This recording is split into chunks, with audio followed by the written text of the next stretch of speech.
olhando para Perfeito. esse ponto que você está falando, então, que de fato acho que, me corrija se eu estiver errado, mas as coisas têm que andar em paralelo e talvez nem tão paralelo assim, né? Muitas vezes a empresa faz de cima para baixo, tem que ter diversidade, então abre, como você falou, contrata um monte de gente, põe, só que a empresa em si, as áreas não estão preparadas para lidar com isso, gestores e tudo mais. Quanto maior a empresa, maior o desafio. Então, você vem de RH, esse pensamento ele está talvez mais consolidado no RH e menos nas áreas, porque depois o RH contrata por uma área comercial, por exemplo, que a performance aí é o que conta, né? Respira resultado todo dia. Como que fica isso nas outras áreas que tem uma realidade dia a dia de cobrança, inclusive da própria empresa, diferente da, da área de RH, por exemplo, que talvez esteja mais vivendo mais isso e tendo o trabalho de disseminar isso, obviamente, dentro da empresa. Mas como que está sendo esse desafio? Qual a melhor forma de lidar com isso? Você falou uma coisa importante, né? Às vezes vem de cima para baixo, não, precisa colocar, ter isso. Aí você falou, uma pessoa que vem de uma condição social, uma favela, mas é colocado numa área e que ela recebe feedback, como todo mundo, porque o feedback é dado pela característica do gestor. Eu tenho minha forma de dar feedback, eu dou igual para todo mundo. E aí não importa, é assim mesmo, que é assim que deve fazer. E aí? Como que fica isso? Então, gera outros problemas, talvez piores até para resolver. Como equilibrar E que isso? já, Qual, e que qual já que está seria o errado, caminho? né? Assim, esse negócio de dar feedback igual para todo mundo já está errado, né? Cada um é único, né? Então a gente precisa ter, quer dizer, a gente ensinou, e é muito legal o que você falou, né? Parece que quem faz negócio é só a área de vendas, né? Eu fui recrutamento e seleção por muitos anos e eu batia no meu time direto assim: não são só eles que fazem o resultado, nós fazemos porque nós contratamos eles e elas. Então, nós somos parte desse resultado, entende? Não é só o cara que está lá na frente, né, Sem vendendo que dúvida. faz o resultado. Então, esse é um conceito que mudou também, sabe? É importante que a gente internalize. Todo mundo faz o resultado, né?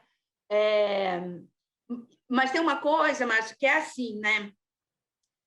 Equidade e igualdade, né? Não queria ficar falando muitos dos termos, mas eu acho que tem tudo a ver com o que você falou, então eu vou trazer.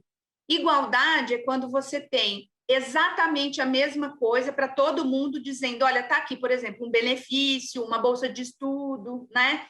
Todo mundo tem direito a isso aqui. E aí não interessa se o Márcio, a Glenda e o Thiago têm histórias diferentes. Eu parto do princípio que todo mundo vai se beneficiar com aquilo, né?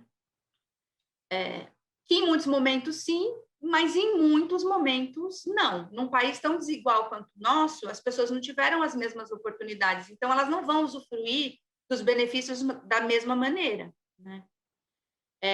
Então, isso é um conceito importante. A equidade é olhar para cada um de nós aqui e dizer, o Márcio tem uma história diferente da Glenda.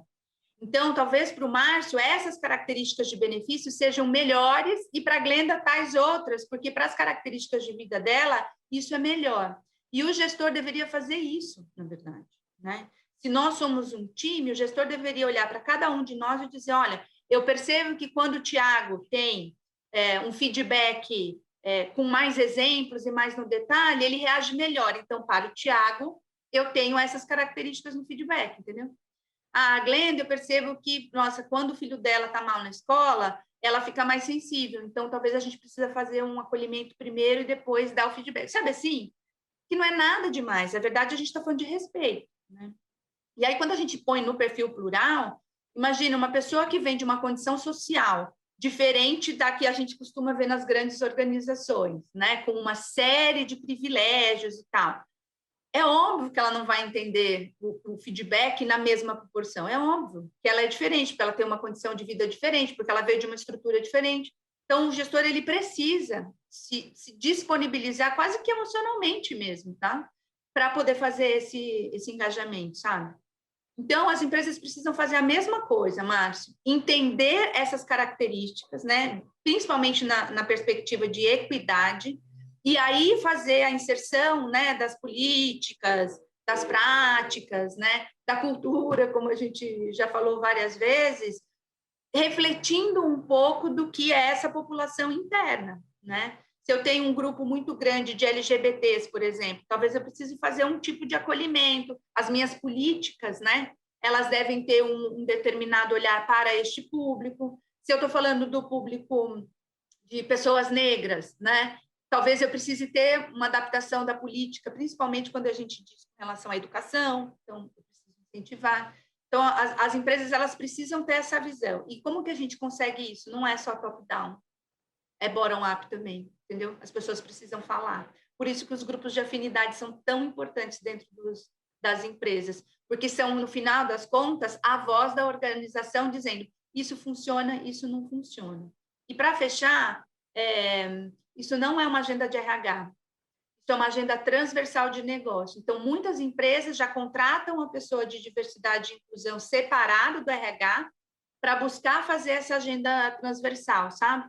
É olhar end-to-end do colaborador, como eu falei, mas é olhar negócio, entendeu?